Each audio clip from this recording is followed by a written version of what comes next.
Good morning, brothers. Good morning, sisters. This video is about black on black war. And what that essentially means is we have people in our community who are against us, who do not believe in black love, black unity, black children, black self-empowerment, black collective financial empowerment. These people are called swirlers. And swirlers are not down for the black cause. They date outside their race. They procreate outside their race. And when you call them on it, they get highly emotional and hyper aggressive toward you. They're very damaging to the community because whenever you're procreating outside of your community, you are committing genocidal suicide. You are breeding yourself out. When you bring this to their attention, they get offended. Okay? They cannot handle you believing in black love, black unity, and collective black financial empowerment. They are damaging to the community because they have nothing to offer the community. So they leave their community and align themselves with the oppressor or other communities. That's very dangerous. See, because when you procreate outside of your race, you're not procreating and bringing forth black life into our community. You are now bringing mixed life, which usually will align with their mother, which usually is Caucasian in most cases. They're very detrimental to the community because they're committing genocidal suicide. They are very dangerous to the community because you cannot talk to these people and reason with these people. And they see no wrong in what they're doing simply because they don't believe in black love, black self-empowerment, and collective financial empowerment. So they will wage war with you on social media. They will wage war with you in person.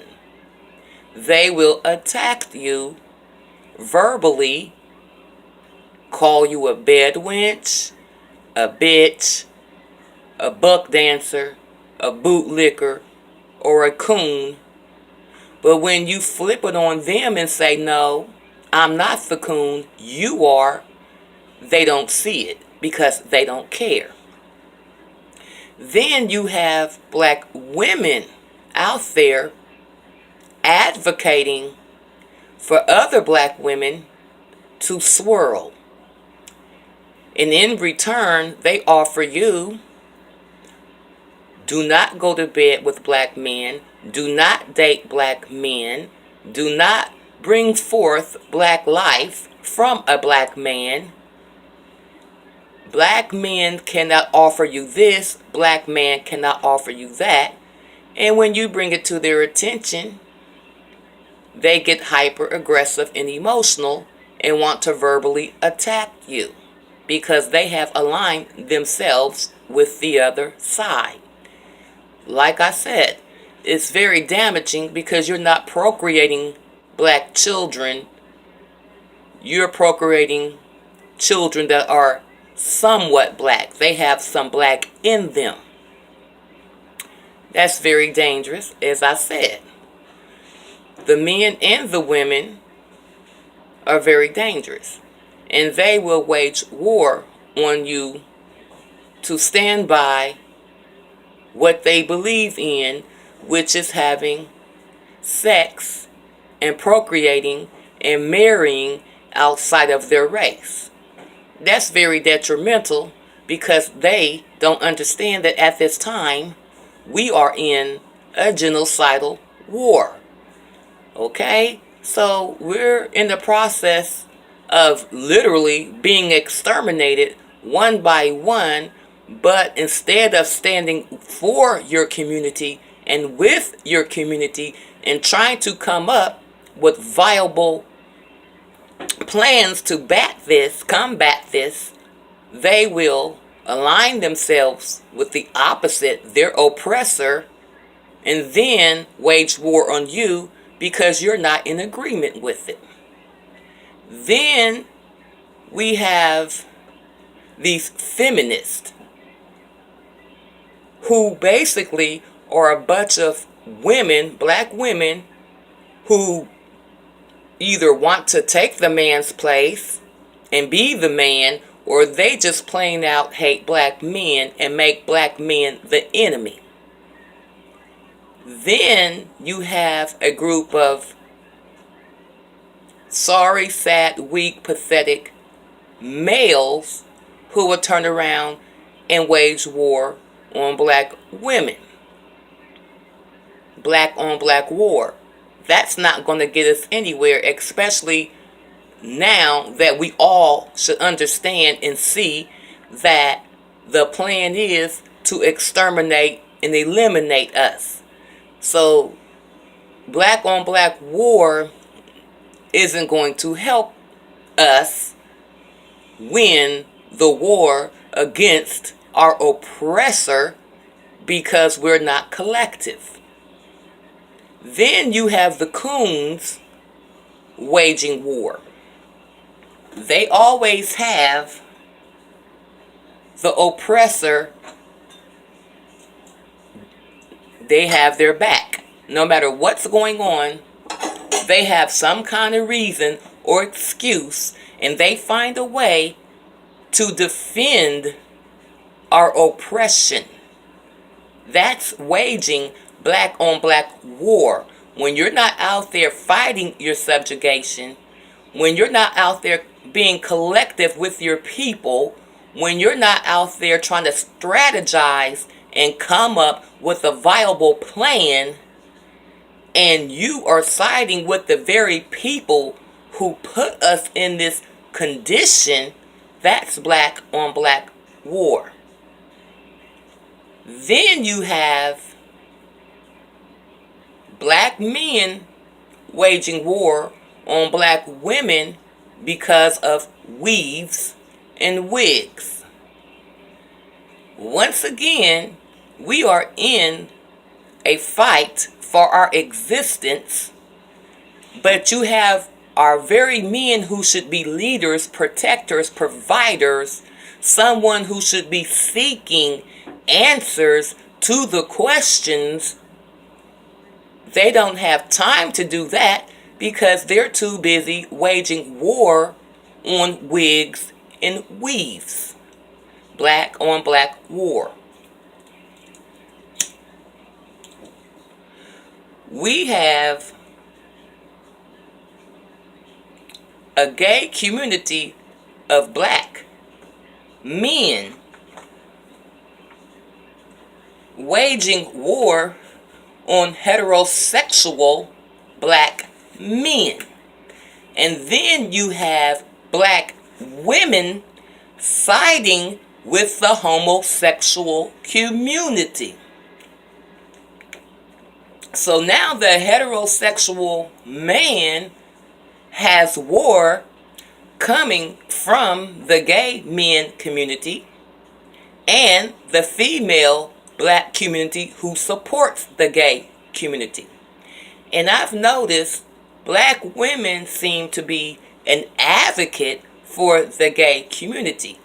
And do I understand it? Yes, because a lot of women are producing and raising these very men who turn out to be gay So, of course, it would only make sense that they would support it. If your son is gay, or your nephew is gay, or your best friend's son is gay, yeah, you're going to support it. I don't see anything wrong with it. I'm going to support it. People should do what they want to do. Bull. That's bull. That's bull. So now you have the black gay community and black women aligning themselves with the black gay community, waging war on black heterosexual men. Black on black war. So, you have black men who are swirling with white women out here on social media, making videos, aligning themselves with this white woman, and they're attacking the black woman. Black on black war. He is sitting there literally letting this white woman attack black women, and he's co-signing it, if not talking harder about black women than she is. These are the things in 2018 that we need to address. We cannot continue to have black on black war. We're not going to survive. We're too divided. Instead of being divided, we cannot come together and build finances, because without finances, you really can't go far. So in order to get ourselves from under subjugation and oppression, we need to come together collectively and bring our resources together collectively, our intelligence together collectively, and come up with a viable plan to fight this. But when you have black women hating black men, black women aligning themselves with the homosexual community, black homosexual community, black homosexuals warring against us, then you have the weak, pathetic black males warring against us. Then you have males out here attacking women for weave and wigs. Then we're never going to get anywhere, because we're too divided. You have Israelites, you have Hebrews, you have Muslims, you have Christians, you have Hoteps. We have so many different things, and nobody is coming together. You have people who will identify as a woman and not a black woman. You have men who will identify as a man and not a black man. I understand there's a lot of mental confusion in our community. We have been miseducated, undereducated, and a lot of us just really are confused and don't have the proper information. But when the proper information is presented, they want to rebuttal, deflect, argue, get hyper aggressive, and attack you based on the information that's presented that will help us collectively come together. Black on black war isn't just us in the streets shooting each other. Black on black war is mental slavery. And I think a lot of people rather stay in mental slavery because it's easy. They've become complacent. And it's easier to go along with the flow than it is to sit down and critically think. It's easier to become complacent and go along with the flow, because then you don't have to put in work. It's easy to hide behind Christianity or any other religion, because once again, you can deflect it and you don't have to put in work. And what I've noticed, a majority of our black people have become complacent in this black on black war. We have been complacent with the swirlers, the coons, the men, the gay community, the baby mamas out here.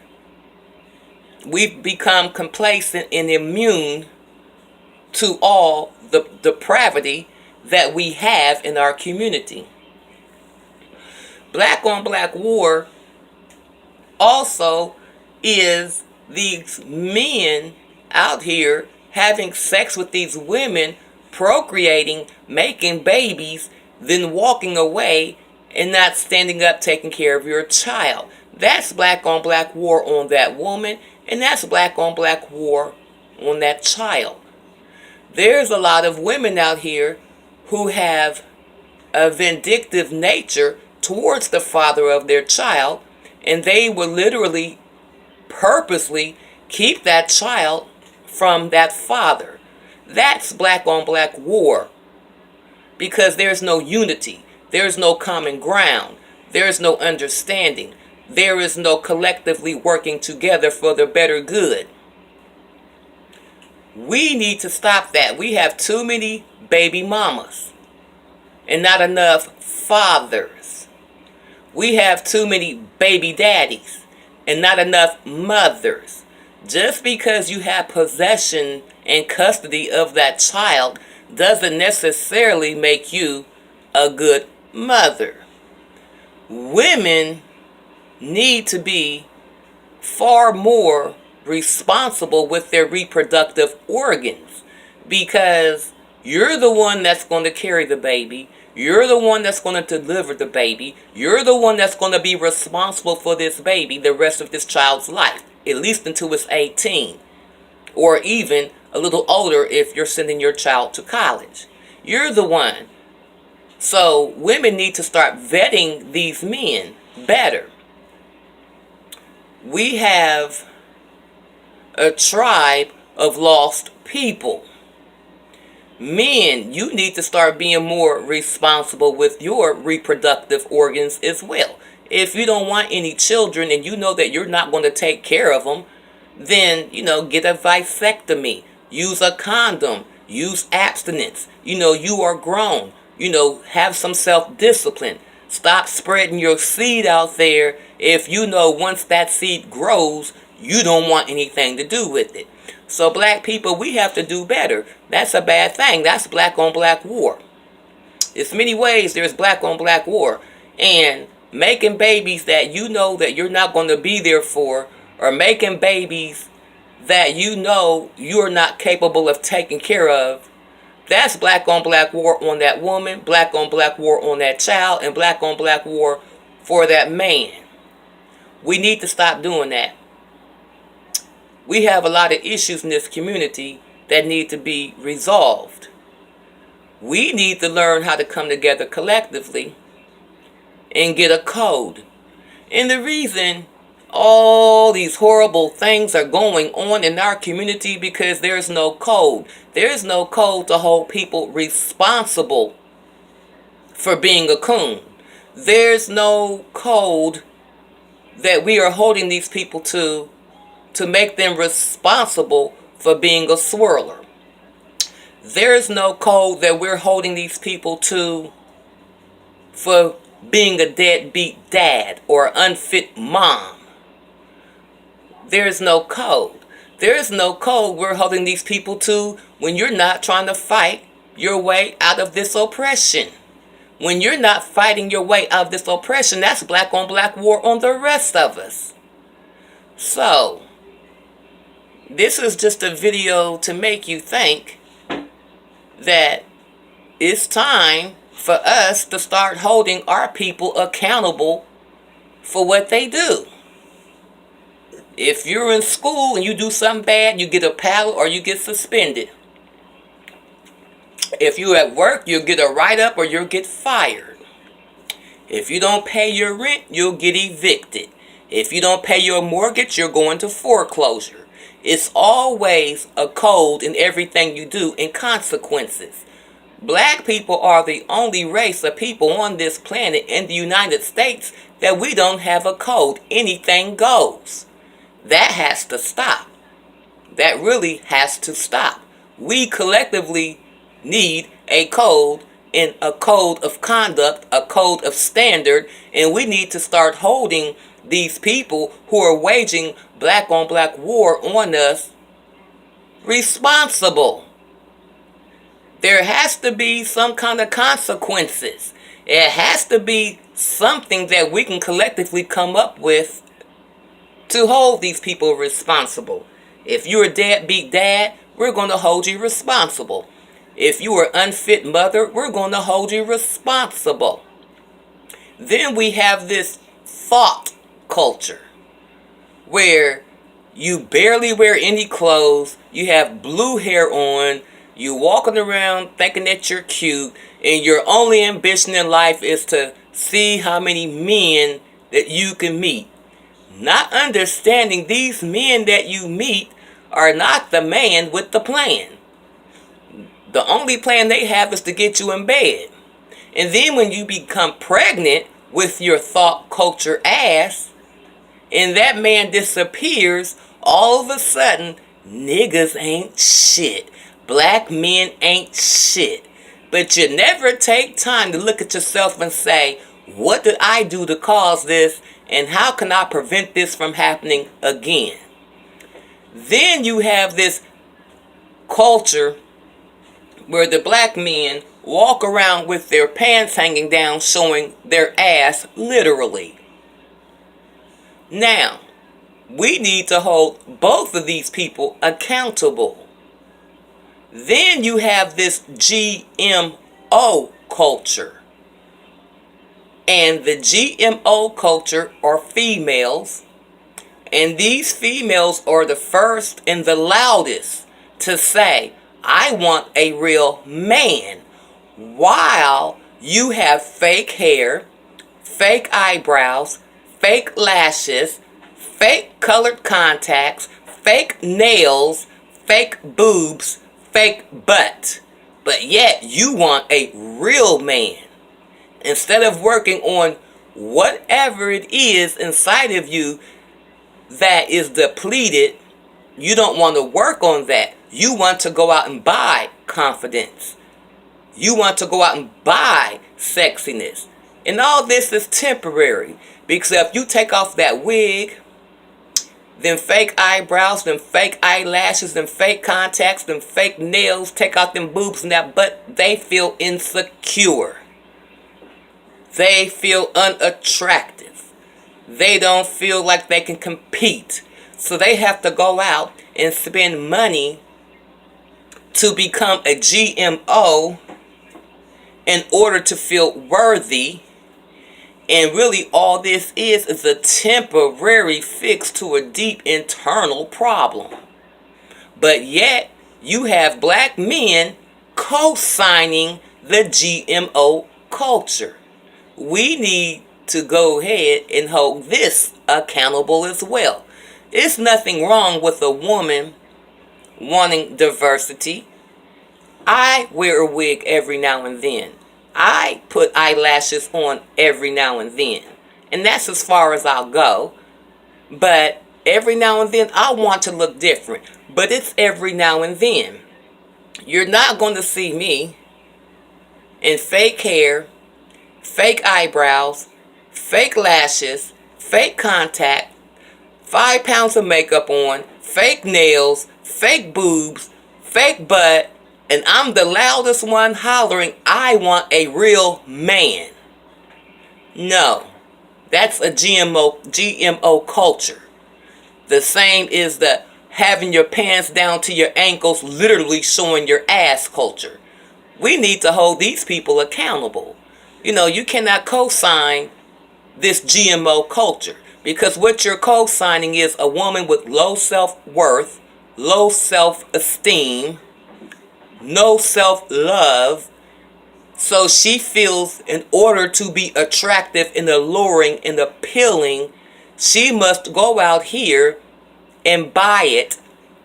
Because if what's most valuable isn't your physical, what's more valuable is what's internal, your spirit, your energy, your intelligence, your sense of humor, your character.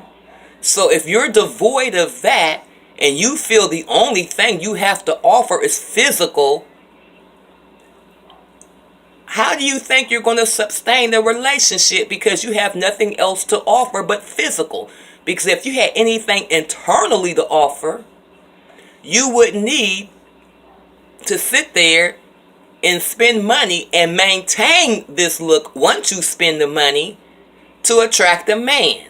Because you would know what's most valuable, which is on the inside, will not only attract a man, but it will keep a man. So we need to start holding these people accountable. No man should co-sign the GMO culture. Because when you come across a woman like that, that woman is depleted of something. She needs something internally. She needs to work on herself. She needs to have self-confidence. Confidence comes from the inside. You really can't go buy it. When you buy it, it's only temporary. It's only temporary. Because if you take off all that fake stuff, now what? Now you're left raw, just yourself. Now you don't feel comfortable. Now you don't feel attractive. Now you don't feel like you can compete. It's temporary. So when these men are co-signing this GMO culture, and these women are co-signing a man with his pants hanging down and these skinny jeans looking like somebody's little fag, it's never going to go away. So we need to start holding each other accountable for the things that we do. But especially the swirlers and the coons, these baby mamas, these baby daddies. Because that's not helping our cause. They're no good to our cause. They can't critically think. They're not thinking of a plan for their future. They're not thinking of a plan to help the black community overcome subjugation and oppression. They're not doing that. They can't think that far. Okay? So we need to start holding our own people accountable. And we need to stop blaming white people for everything. And the reason I'm saying that, we know who's causing our problem. Who's causing our problem? White people. What's the problem? Racism, subjugation, and oppression. Okay, let's stop complaining about it. And let's start holding ourselves accountable to do something to come up out of it. Because it's easy for me to sit here all day long. I can make 100 videos blaming them. But if I'm not trying to come up with a viable plan to get myself out of it or to help get my community out of it, then I'm just sitting back complaining. So it comes a time we have to know the enemy. The enemy is the system of white supremacy. The enemy are all the people who benefit from white supremacy. The problem is subjugation, oppression, and racism. Okay, we know that. When do we collectively say, okay, let's stop bitching and start building? Let's start building. We have been here amongst these people for 500 years, and this is as far as we got. When we should be further ahead, we should be further ahead than them because we have all the talent. We have all the ingenuity. We put in all the work. But yet, we're the least.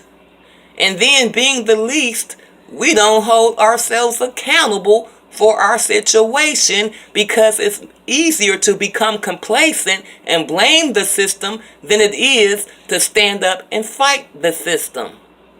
So this is a video just to let you know that we have black on black war on many levels against each other. This is a video to let you know that we need to start holding one another accountable for the things that we know are hurting our community. We need to hold people accountable if they're not up here fighting for the community. Because if we fight and we win, all black people are going to be able to benefit, which is not fair. Because if you're not fighting, I think only those who are fighting should benefit and leave the rest of them who are not fighting behind. So, I don't know. I don't know where we stand. And right now, it's not looking good for us. Right now, it really isn't. You have some people out there doing the best they can to enlighten. You have people out there trying to educate. You have people out there trying to provoke critical thinking. And it doesn't seem like it's really catching on fast enough to the masses of people in which we need it to reach, so we collectively can come together and build black financial empowerment. And with finances, you can do whatever you need to do. When you don't have any money, you can't do anything. So black people, when this reaches you, I mean, let's get together. Let's talk. Let's make some plans. Let's build together. I don't want to be against any black woman. I don't want to be against any black man. I love myself, therefore I love you. But I don't love a lot of this negative culture that's going on in our community. And I really don't love the fact that we're not checking these people. And I really don't love the fact that we don't have a code of conduct and a code of standard in which to hold these people accountable. So, on this early Saturday morning, I'm going to sign off. Wish everyone a good day. Be safe. Love you guys. Hope you enjoy the video. Like it, share, subscribe. Have a good day.